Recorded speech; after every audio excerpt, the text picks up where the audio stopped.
ولی کس کو مانتے؟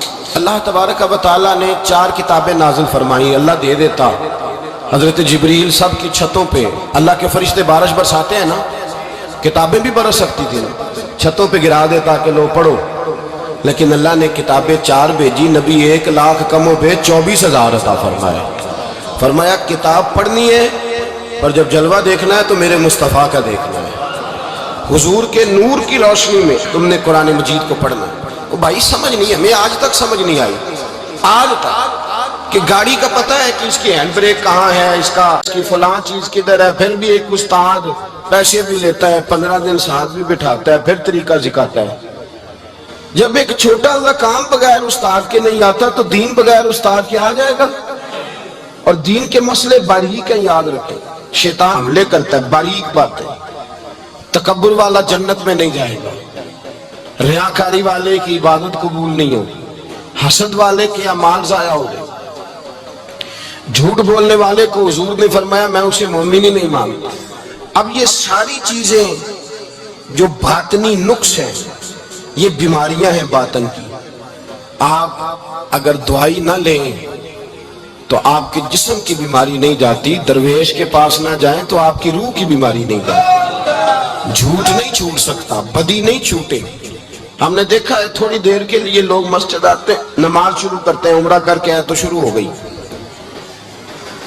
تھوڑا سا حج کر لیا شروع ہو گئی، خدا نہ خواستہ گھر میں کسی کا انتقال ہو گیا تو نماز شروع ہو گئی، تو ٹھیک کریں، لیکن وہ بعد میں چھوڑ جاتے ہیں۔ قائم کون رہتا ہے؟ قائم وہ رہتا ہے جس کے پیچھے کوئی قائم رکھنے والا ہوتا ہے۔ موبائل بند ہو جاتا ہے اگر بیٹری اس کی چارج، ہم اللہ والوں کے پاس جاتے ہیں، ان کی 2 باتیں بیٹری چارج کر دیتی ہیں، وہ ہمیں بتاتے ہیں کہ جینا کس طرح ہے، انسانیت کیسے تم نے اپنے اندر پیدا کرنی ہے، تم نے اللہ سے ڈرنا کس طرح۔ ان کی باتیں دلوں کو نرم کرتی، ان کی گفتگو انسان کو بدل دیتی، ان کی صحبت میں بیٹھنے والا بڑا آگے جاتا ہے، جو ان کی خدمت عالی مرتبت میں رہتا ہے اللہ اسے اسی طرح کا رنگ عطا کرتا ہے۔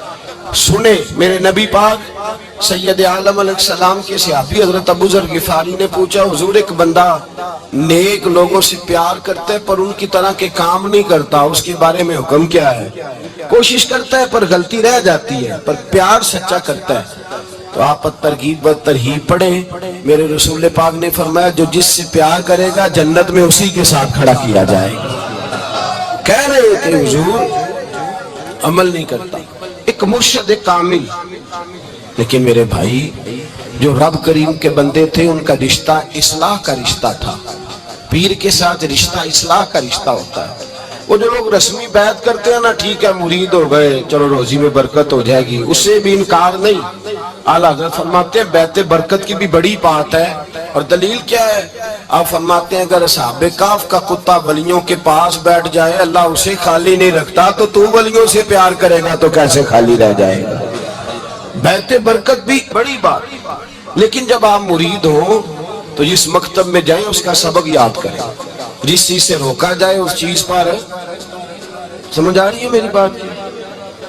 لوگ کہتے ہیں جی معرفت کیا ہوتی ہے، تو معرفت آپ قرآن مجید کا 15واں سپارہ آخر سے اور 16واں سپارہ شروع سے پڑھیں، حضرت خضر اور جناب موسیٰ کا واقعہ دیکھیں، وہ ساری معرفت کی بات ہی تو ہے۔ ایک بندہ قتل کر دیا جناب خضر نے، تو حضرت موسیٰ کہتے ہیں یہ کیا کیا؟ آپ فرمانے لگے یہ اپنے باپ ماں کے لیے تکلیف کا سبب بن جانا، لہذا قتل کر دیا، بچوں کی دیوار سیدھی کر دی، یہ ساری تفصیل قرآن مجید میں ہے۔ تو حضرت سیدنا موسیٰ علیہ السلام کہنے لگے یہ کیا؟ فرمایا ان کا باپ بڑا نیک آدمی تھا۔ تو بھائی تفصیل دیکھیں آپ، اللہ والوں کے پاس لوگ جایا کرتے، ان کے پاس بیٹھتے، ہمارے دور کے اندر ایک بڑا غلط کام کرتے ہیں لوگ، ایک تو جاتے نہیں، پیر نہیں پکڑتے، شیخ نہیں پکڑتے، اور حضرت باجید بستامی فرماتے ہیں اگر نیکی بتانے والا تجھے کوئی نہ ہو، تیرا پیر کوئی نہ ہو، تو شیطان تو پھر ہے ہی تیرے ساتھ، بدی پہ تو وہ لگائے گا ہی۔ اگر نیکی بتانے والا کوئی نہیں تو پھر بدی بتانے والا تو تیرے ساتھ ہے۔ ہم نے یہ دیکھا ہے، اپنی زندگی کا چھوٹا سا تجربہ ہے کہ جو آ کے مرید ہوتا ہے وہ سارا بدل جاتا ہے، اس کے لیے داڑھی رکھنا آسان ہو جاتا ہے، اس کے لیے درود پاک پڑھنا چڑھتی جوانی، مال دولت، سارا کچھ، لیکن اس کے لیے تبدیل ہونا، اور جو لوگ اس طرف توجہ نہیں کرتے، اس معرفت کی طرف رجوع نہیں کرتے، ان کی زندگیاں بیت جاتی ہے ویسے کے ویسے رہتے ہیں، تبدیلی نہیں آتی۔ تو بھائی اس زمانے کا جرم پتہ کیا ہے؟ ایک تو لوگ اللہ والوں کے پاس جاتے نہیں، یہ بڑی زیادتی اپنے ساتھ کرتا، اور دوسرا دشمنی کرنے لگے ہیں، معاذ اللہ دشمنی کرتے، کہتے جی وہ صوفیاء نے تباہی کر دی، معاذ اللہ بابوں نے تو دین بگاڑ دیا، یہ دشمنی کرتے۔ ابن ماجہ سیاستہ کی کتاب ہے، حضرت عمر کہتے ہیں میں حضور کے روضے پہ گیا تو جناب معاذ بن جبل حضور کے روضے پہ بیٹھے رو رہے تھے، تو میں نے کہا معاذ کیوں رو رہے ہو؟ کہنے لگے نبی پاک کی ایک بات نے رلا دیا۔ میں نے کہا کیا ہوا؟ تو کہنے لگے رسول پاک نے فرمایا ہے، دو باتیں اتنی سخت کر دی ہیں کہ میں ڈر رہا ہوں کہیں مجھ سے یہ غلطی ہو نہ جائے۔ کہا وہ کیا؟ فرمایا کہ نبی پاک نے فرمایا چھوٹی سی ریاکاری بھی شرک ہے، چھوٹا سا دکھاوا بھی، اگرچہ شرک اصغر ہے پر چھوٹی سی ریاکاری بھی شرک ہے۔ اور دوسرا حضور نے فرمایا رب فرماتا ہے جس نے میرے ولی سے دشمنی کی میرا اس کے خلاف اعلان جنگ ہے، میرا اس کے خلاف اعلان۔ دو جرم ایسے ہیں جن کے بارے میں اللہ نے فرمایا میں تم سے جنگ کروں گا، ایک فرمایا اگر تم سود نہیں چھوڑو گے تو جنگ کروں گا، ایک فرمایا میرے ولی سے دشمنی کرو گے تو میں تمہارے ساتھ، بولیے میں تمہارے ساتھ جنگ کروں گا، اگر تم نہیں چھوڑو گے تو میں جنگ کروں گا۔ تو میرے بھائی سمجھ لیں، اولیاء اللہ کے پاس نہیں جاتے تو کم از کم دور رہ کے پیار تو کریں، دور رہ کے پیار تو کریں، پیار تو کریں اس کے ساتھ۔ اور اللہ کے ولیوں کی دشمنی بڑی خطرناک ہوتی ہے۔ اب یہ جو حضرت معاذ رو رہے تھے نا تو اس کی شرح میں حضرت حکیم الامت نے لکھا ہے، حضرت معاذ کہنے لگے کہ میں رو اس لیے رہا ہوں کہ ایسا نہ ہو کہ میں کسی بندے کی بے ادبی کر دوں اور وہ اللہ کا ولی ہو، تو میں رو رہا ہوں کہ کہیں کوئی بات نہ مجھ سے نکل جائے۔ لوگ فار باتیں کرتے، فار لوگ ایک منٹ کے اندر بڑے بڑے لمبے چوڑے اعتراضات کرتے ہیں۔ تو بھائی اللہ کے ولیوں کے ساتھ پیار کریں، ان کی صحبت میں جائیں، ان کے پاس بیٹھیں، ان کی سنگت اختیار کریں، ان سے اپنی روح اور قلب کے لیے دعائی خریدیں، جو وہ پرہیز بتائیں وہ پرہیز کریں، پھر دیکھیں اللہ تبارک و تعالیٰ آپ کو نماز میں اطمینان عطا کرے گا، قرآن پاک میں دل لگے گا، درود و سلام کا موقع ملے گا۔ اور اگر یہ کام نہیں کرتے پھر مخالفت کریں گے، پھر کیا کرتے ہیں لوگ؟ ایک بزرگ گزرے حضرت ابو سعید عبداللہ ان کا نام ہے، بغداد میں پڑھتے تھے، اور خوش قسمتی یہ ہے کہ حضور غوث پاک کے کلاس فیلو تھے، حضور غوث پاک کے ساتھ پڑھتے تھے۔ حضرت عبداللہ فرماتے ہیں کہ میں بھی پڑھتا تھا تو ایک بڑا لائق سٹوڈنٹ تھا، اس کا نام تھا ابن سقا، وہ بھی پڑھتا تھا۔ فرماتے ہیں بغداد میں شور ہوا کہ ایک محمد غوث نام کے بزرگ آئے ہیں بغداد، ان کی کرامت یہ ہے کہ وہ ایک منٹ کے لیے موجود ہوتے ہیں اور اگلے منٹ وہ غائب بھی ہو جاتے ہیں۔ فرماتے شوق پیدا ہوا، میں حضرت غوث اعظم شیخ عبد القادر جیلانی اور ابن سقا ہم تینوں نکلے بابا جی سے ملنے، اور یہ آج سے 1000 سال پہلے کی روایت ہے۔ کہتے ہیں ہم سبق بھی پڑھا کرتے تھے اور کا دیدار بھی کرا کرتے تھے، ہم دیدار بھی کرتے تھے اللہ کے لیے، دونوں کام کرتے تھے۔ فرماتے ہم دونوں جب تینوں نکلے نا تو ابن سقا رستے میں کہنے لگا بڑا ولی بنا پھرتا ہے، معاذ اللہ، ایسا سوال کروں گا اسے جواب ہی کوئی نہیں آئے گا۔ آپ فرماتے ہیں میں نے کہا نہیں جی میں سوال تو میں بھی کروں گا، سوال تو بولیے سوال تو میں بھی کروں گا، پر میں دیکھوں گا وہ جواب کیا دیتے ہیں، دیکھوں گا۔ کہتے ہم دونوں بات کر کے خاموش ہوئے تو حضرت شیخ عبد القادر کی طرف نظر ڈالی، کہا آپ نہیں سوال کریں گے؟ تو غوث اعظم فرمانے لگے میں سوال نہیں کروں گا، بس رب کے بندے کا دیدار کروں گا، بس اللہ کے بندے کا دیدار کروں گا۔ اور فرماتے ہیں کہ ہم پہنچے بابا جی کے کمرے میں، گئے تو بابا جی موجود تھے، ہم جا کے بیٹھے تو بابا جی غائب ہو گئے۔ تھوڑی دیر گزری تو آئے، سلام کے بعد پہلے لفظ پتا ان کے کیا تھے، کہنے لگے ابن سقا تو کیا کہتا تھا ایسا سوال کروں گا جواب نہیں آئے گا؟ میں تیرے اندر سے کفر کی بو دیکھ رہا ہوں، کفر کی بو دیکھ رہا ہوں، تو رب کے بندے سے دشمنی کرتا ہے؟ اور فرمانے لگے او ابو عبداللہ تو کہتا تھا کہ میں دیکھوں گا وہ کیا جواب دیتے. فرمایا تو کافر تو نہیں ہوگا پر دنیا دار ضرور ہو جائے گا. کہتا پھر بابا جی نے رخ پھیرا غوث پاک کی طرف اور کہنے لگے عبد القادر تو کہتا تھا میں رب کے بندے کا دیدار کرنے جا رہا ہوں. فرمایا جا میں تجھے دعا دیتا ہوں جب تک تیرا قدم نہیں لگے گا اللہ کسی کو ولایت عطا نہیں کرے گا. جا میں تجھے دعا دیتا ہوں جب تک تیرا قدم نہیں لگے گا رب کسی کو ولایت. حضرت ابو عبداللہ فرمایا کرتے تھے ہم آ گئے. ابن شقا پھر نہ مانا, کہنے لگا نہیں ایسے ہی بات کر دی ہے, اس تو کوئی علم غیب ہے معاذ اللہ. کہتے ہم نے دیکھا وہ سب سے بڑا عالم بنا, مناظر بنا, بڑی تقریریں کرتا, واضح کرتا. پھر وہ روم چلا گیا, روم کے بادشاہ نے اسے وزیر اوقاف بنا لیا. پھر ایک دن روم کے اس عیسائی بادشاہ کی بیٹی اسے پسند آ گئی. کہنے لگا میں نے شادی کرنی ہے. کہتے ہیں بادشاہ کہنے لگا کر دوں گا شادی پر تجھے عیسائی ہونا پڑے گا. کہتے ہیں مارا قسمت کا معاذ اللہ ثم معاذ اللہ, نقل کفر نہ باشد, عیسائی ہو گئے. آپ فرماتے ہیں مجھے بھی ایک بادشاہ نے بلا لیا, اس نے مجھے بھی ایک عہدہ دے دیا, میری بھی دنیا میرے کانوں تک آ گئی. بڑی جان چھڑاتا ہوں دولت سے, مال سے, شہرت سے, پر میری چھوٹتی نہیں. آپ فرماتے ہیں ہوش اس دن آئی جس دن بغداد کے منبر پر بیٹھ کر اور 70,000 کے مجمع میں کھڑے ہو کے غوث اعظم نے فرمایا آؤ بھائی جس نے ولایت دینی ہے عبد القادر کے پاس آؤ, میں قدم رکھتا جاؤں گا اللہ ولایت عطا کرتا چلا جائے.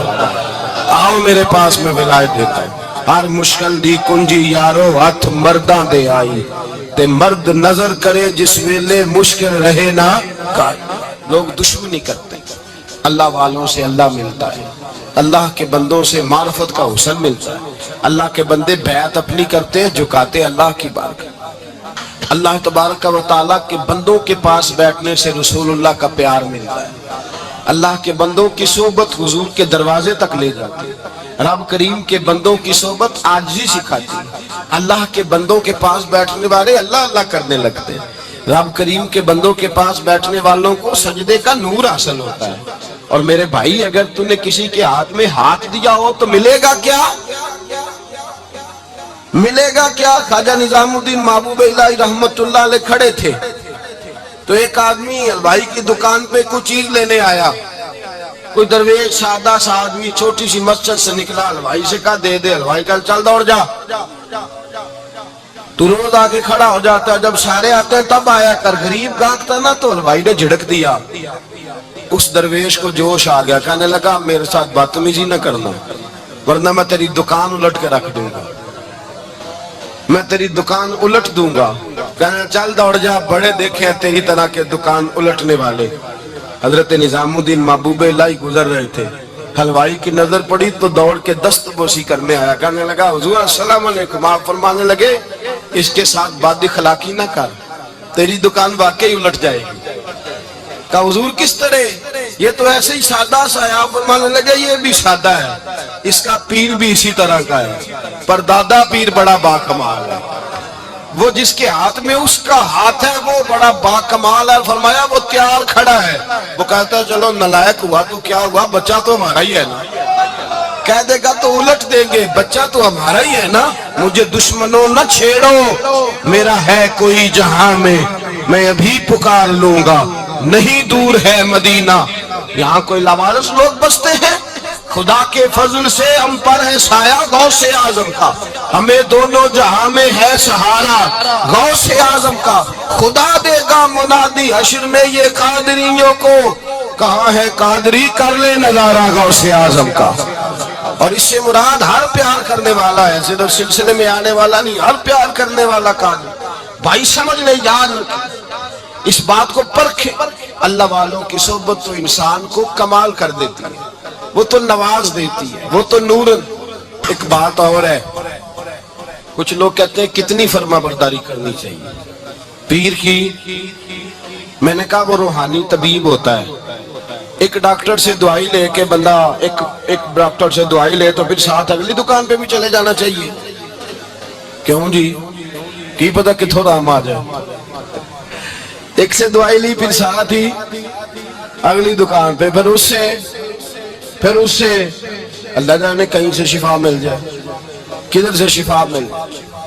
اور بھئی ایسے نہیں ہوتا، دوائی تو ایک حکیم سے کھائے گا، ایک ڈاکٹر کی کھائے گا، جو پرہیز بتائے گا وہ پرہیز، اگر طبیعت ٹھیک نہیں ہوگی تو دوبارہ جائے گا، وہ کہے گا میں نے تیری دوائی بھی بدل دیا، تیری پرہیز بھی بدل دی، اور ایک وقت آئے گا کہ انشاءاللہ شفا، انشاءاللہ شفا۔ حضرت علی بن ہیتی حضور غوث اعظم کے خلیفہ، ان کے مرید تھے علی بن جوسکی نام تھا۔ حضرت غوث اعظم رضی اللہ تعالیٰ عنہ اپنے خلیفے سے ملنے آئے تو آگے سے ان کے بھی اپنے مرید کو کہا کہ چل پیر صاحب کے قدم دبا۔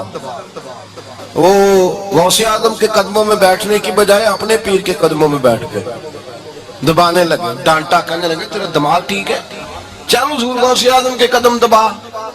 وہ پھر اٹھے، گھوم کے پھر ان کے پیروں میں بیٹھ گئے۔ تو حضرت علی بن ہیتی نے جلال کیا، فرمانے لگے تجھے خیال نہیں آتا میں تو اب تجھے غوث پاک کے سپرد کرنے والا ہوں، تیری زیادہ تکمیل ہو جائے۔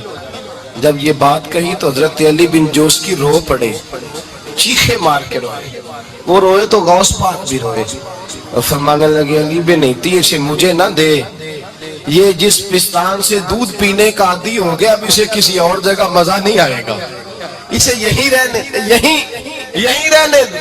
بڑا اعتراض ہے لوگوں کو بشتی دروازے پر، بشتی دروازہ کہتے ہیں جنت اتنی اونچی تھی نیچے کیسے آ گئی؟ میں نے کہا تم نے پڑھا نہیں نا قرآن و حدیث، جنت بڑی اونچی تھی پر میرے نبی نے فرمایا میں نے ماں کے قدموں کے نیچے لا کے رکھ دیا۔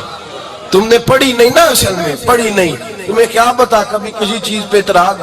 ہم تھوڑا کہہ رہے ہیں کہ جو بشتی دروازے سے گزر گیا، ایک فضیلت ہی ہے نا جی، ایک ہر مسجد جنت ہے کہ نہیں؟ بولے حضور نے فرمایا جنت کی کیاریوں کے پاس سے گزرو تو کچھ کھا لیا کرو، جب ہر مسجد جنت ہے تو بابا فرید کی مسجد جنت کیوں نہیں ہو سکتی؟ عجیب چکر ہے۔ اور بندے بھی کہتے ہیں وہ جی فلانا گیا تھا تو کہتا ہے میں جنتی ہوں، بھائی کس نے کہا؟ بلکہ ایک بڑی اعلیٰ حضرت کے ایک مرید ہوئے مولانا حشمت علی خان صاحب، حضرت مولانا حشمت علی خان صاحب رحمت اللہ تعالیٰ علیہ نا پاک پتن سے واپس آ رہے تھے تو بس کی چھت پہ بیٹھے تھے، کہتے ہیں رستے میں نا ایک دو بندہ آ گیا جس کو تنقید کی عادت تھی اللہ والوں پہ، مجھے کہنے لگا مولوی کہاں سے آ رہے ہو؟ میں نے کہا پاک پتن شریف سے، پاک پتن سے۔ کہنے لگے میرے کپڑے سونگنے لگا، کہنے لگا بشتی دروازہ گزرے ہو؟ میں نے کہا گزرا ہوں۔ تو کہنے لگا پھر جنت کی خوشبو نہیں آ رہی؟ نبی پاک نے تو فرمایا تھا کہ 500 سال جنتی دور ہوگا تو اس کی خوشبو آئے گی، تم سے نہیں آ رہی۔ مولانا بڑے حاضر دماغ تھے، کہنے لگے ایک حدیث پڑھی ہے ذرا دوسری بھی پڑھ لینی تھی۔ نبی پاک نے فرمایا جہنمی کو جنت کی خوشبو کوئی نہیں آئے گی، ایک ہی پڑھی ہے تو نے، اگلی بھی پڑھ لینی تھی۔ کہتے ہیں وہ بندہ کہنے لگا روکو بس مجھے نیچے اتار دو، یہ تو کوئی تگڑا بندہ ہی جواب دینے والا آ گیا، ایک ہی پڑھی ہے حدیث تو نے، سے اگلی نہیں پڑھی۔ شیخ کی خدمت، شیخ کی خدمت نواز دیتی ہے۔ اور پھر ایک اور بات، میرے حضرت صاحب تو حد کرتے ہیں، ایک جملے میں سمو دیتے ہیں سمندر۔ کسی نے کہا حضرت جی ساری زندگی بندہ کسی کی خدمت کرتا رہے اللہ کا بندہ سمجھ کے، وہ اندر سے جل ہی نکل آئے تو پھر تو آپ فرمانے لگے ہم نے بندے کی خدمت نہیں کی، اللہ کے بندے کی ہے، تو اجر کس نے دینا ہے؟ بولے اول تو ایسا ہوتا نہیں، اول تو ایسا طلب پیدا کریں۔ آج لوگوں میں طلب نہیں، کہتے ہیں بڑیاں جگہ تے گیا ملیا کچھ نہیں، میں کہتے تیرے تے طلب نہیں پائی، طلب ہو تو کھانے کا مزہ۔ اعلیٰ حضرت فاضل بریلوی کا پیر خانہ مارا شریف، وہاں کے ایک بزرگ تھے آل محمد ان کا نام تھا، ان کے پاس ایک بندہ آ گیا پڑھا لکھا بڑا سیانا، کہنے لگا بابا میں نے بڑی خانقاہیں بڑے آستانے دیکھے پیر کوئی نہیں ملا۔ آپ مسکرائے، آپ فرمانے لگے تیری نیت ہی نہیں تھی پیر پکڑنے کی، ارادہ ہی کوئی نہیں تیرا پروگرام نہیں تھا، ورنہ تو بڑے بڑے کامل لوگ ہیں، تیرے اندر طلب ہی نہیں، اندر کچھ ہے خالی ہوگی تو کوئی معرفت کا نور آئے گا، تو خود بھرا ہوا ہے۔ کہنے لگا جی بڑی طلب ہے، آپ فرمانے لگے تجھے کہا ہے نا کوئی نہیں، لگا حضور ہے، آپ فرمانے لگے چلو رات سو جاؤ خانقاہ پہ سویرے بات کریں گے۔ مرید کو کہنے لگے اسے 5 کلو مچھلی دو اچھی بنا کے، مریدوں نے مچھلی دے دی، پانی کوئی نہیں دیا، ساری رات تڑپتا رہا اور باہر سے کنڈی بھی لگا دی۔ سویرے حضرت آل احمد آئے، دروازہ کھولا، قدموں پہ گرا، کہنے لگا حضرت جی پانی، حضرت جی پانی، پانی پانی. آپ فرمانے لگے سلام تو لے لے پہلے. کہنے لگا نہیں حضور پانی پانی. آپ فرمانے لگے بتا مچھلی کہے گا حضور پہلے پانی پہلے پانی. حضرت نے ایک جملہ کہا رب کے بندوں کی ایک بات کمال کر دیتی ہے. فرمایا پتہ چلا طلب کیا ہوتی ہے؟ پتہ چلا طلب کیا ہوتی ہے؟ کہنے لگا سونے لگ پتہ گیا ہے کیا ہوتی ہے. لگ پتہ گیا ہے. آپ نے پانی بھی پلایا مرید بھی کیا اور جب سینے سے لگایا تو فرمایا جا تو نے طلب پیدا کی تھی میں نے رب کے فضل سے تجھے فیض دیا ہے. کہتے وہاں بیٹھے بیٹھے کالے رنگ کا تھا اللہ نے گورا رنگ بنا دیا. نورانیت چھلکنے لگی وہاں بیٹھے بیٹھے